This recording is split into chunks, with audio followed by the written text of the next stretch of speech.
Okay. Good afternoon. First voting session, voting list number 1, Senate Finance Committee. We have a couple of bills before us. The first is Senate Bill 14. We heard on Tuesday Senator Augustine's bill. We'll ask Nathan to walk us through the bill. Thank you. Senate Bill 14 alters the qualifications to become a licensed clinical alcohol and drug counselor or a licensed graduate alcohol and drug counselor.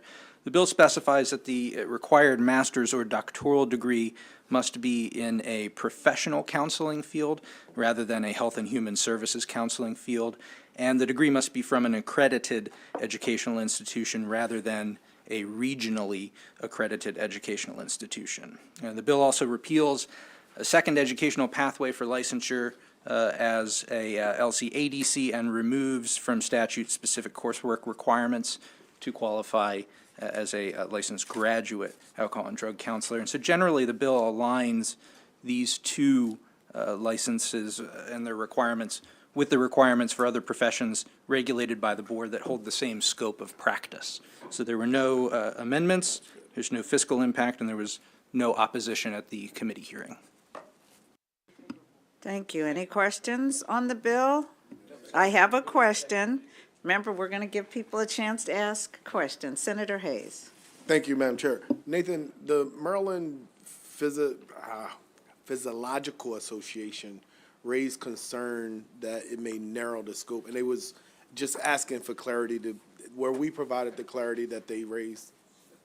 So I raised that specific concern with the executive director of the board, and she reiterated the board's testimony at the hearing and stated that the bill should not reduce the number of those eligible to be licensed in any way. The bill's intent is to broaden the field of applicants, both alleviating much of the current confusion around requirements, as well as creating greater clarity. The changes will further standardize the credentialing process, and finally, that it will further allow the licensing process for those seeking these licenses to be much more efficient because of the greater standardization. Thank you. Now I will entertain a motion. Move favorable. Second. Have a motion and a second on the favorable. All in favor, raise your hand. Any opposed, raise your hand. That bill receives unanimous support.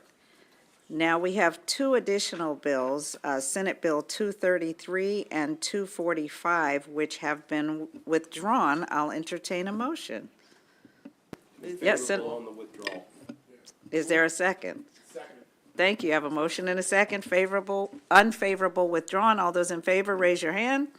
Any opposed? Those bills are moved unfavorable. That concludes our voting session. Thank you all. Have a great afternoon.